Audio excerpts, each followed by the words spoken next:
Good morning and welcome to Face the Nation. We have a lot to cover today, and we will begin with House Republican leader Kevin McCarthy. Good to have you here in studio. Well, thanks for having me. First, I wish you a very happy Mother's Day. I know this is your first Mother's Day, but also to my mom and to my mother-in-law, and most importantly to my wife, mother of our children. You get points for that. Well done. But leader, let's talk about one of the things that we laid out there in the open, which is this decision to ask Donald Trump Jr. to come back to answer questions related to previous answers he had given to the Senate Intelligence Committee. You've said it's time to move on. But if Congress hasn't finished its own investigation, how can you say that? But they have finished the investigation. The Senate Intelligence Committee hasn't finished its work. But think about why the Senate is doing this. Donald Trump Jr. has spent 27 hours already testifying. They're requesting him back based upon something that Cohn has said when he is in jail for lying to Congress. But Cohn was talking about a meeting he wasn't even at. So that is why I believe we should move on. And if the Senate hasn't finished, that it's specific to the Trump Tower meeting. That is what they laid out the reason why. But more importantly, it's not going to change the outcome of the Mueller report. And no House or Senate is going to have the number of attorneys, the ability to subpoena where they're going, the grand jury, all that. So this is a time that the country wants us to move forward. We want to move forward. We got health care. We got trade. We got a crisis on our border. The Democrats are more interested in subpoenas than solutions. But this, again, is a Republican-led committee that went forward with the subpoena.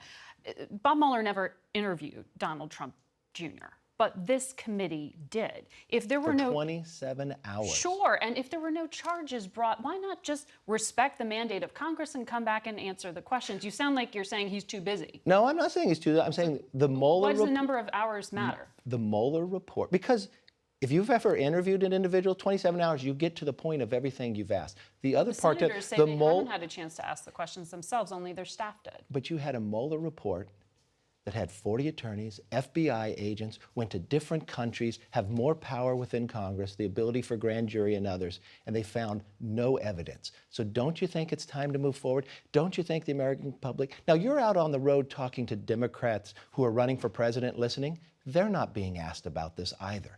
We've got a crisis on our southern border. We've got an economy that's stronger than we've had in 50 years. We have more people working in America than any time in American history. You have more jobs being offered than people actually looking. Foreign power interfered in our democracy. That was the purpose of this protest. Yeah, but you just had that answered by the Mueller report. There was no collusion and there's no obstruction. But Senator Marco Rubio, who sits on this Intelligence Committee, has said Republicans who are criticizing this are fundamentally misunderstanding the intent of the committee investigation, that it is focused on this question of a foreign power interfering. The intent is to move towards legislation that can prevent it from happening again, or at least make it harder.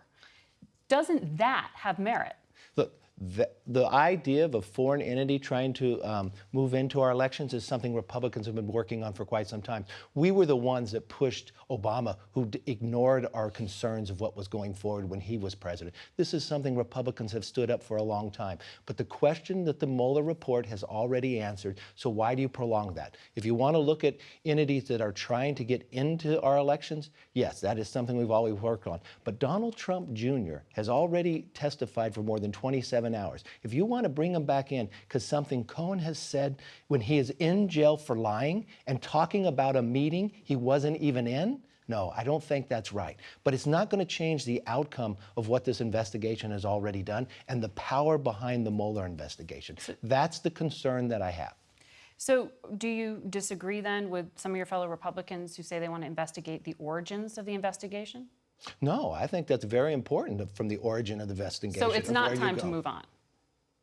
No, it's time to move on. Was there obstruction? No. Was there collusion? No. But why did we even get to this point? Why did the dossier get to that point? What were the communications? You got an IG report coming in. That's going to be very important. But you never want America to have to live through this again. You don't want to have a president on any side of the aisle have to go through what we just went through again. So I think from that instance, that's where Attorney General Barr is looking, and I think that's appropriate.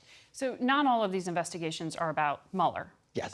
You have, in the Democratic-led House, 20 or so investigations underway. Some of them, though, and we can put up on the screen some of the scope of these investigations. There are things like security clearances and whether those are being handled properly. These were questions that Republicans had when they held the majority. So don't you think there are some investigations here with merit? There are some with merit, and if you look at our ranking member, Jim... So you disagree, it's just harassment? No, if you look at what Jim Jordan, our ranking member in there, he actually brought in the individual from the White House to talk about it. The problem that I have is a situation like Chairman Nadler is doing. Chairman Nadler just held the Attorney General in contempt because he requested that he breaks the law. And if you will not break the law, I'll vote in contempt.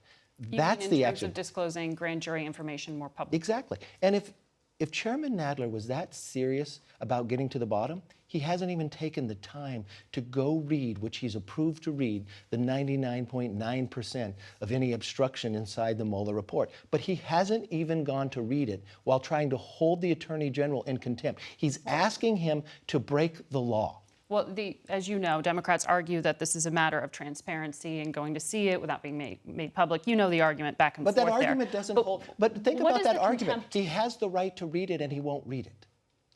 For the reasons that they've given there in terms of being able to share it publicly.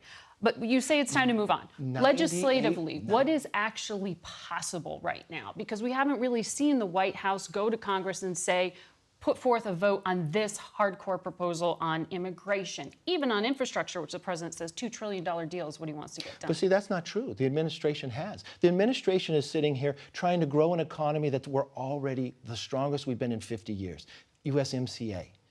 But Speaker Pelosi is withholding a vote on that. That would increase thousands of more jobs, increase our GDP of where we're going. You're talking about the USMCA. Yes, exactly. That has to be voted on in Congress. The power there is with the Speaker when to bring it up. Closing the loopholes on the crisis on the southern border. Think, just last month, more than 100,000 illegal crossings happened. These are the only ones that we were able to catch in 1 month. That is the size of your hometown of Stamford, Connecticut. A little more than about 130 there, but that's in 1 month. That is a crisis. We're going to have to leave it there, even the New York Times writes about this. Everybody knows there's a crisis. About the humanitarian except crisis. the Democrats in Congress. Congressman, thank you very much. Thank you. For coming in studio.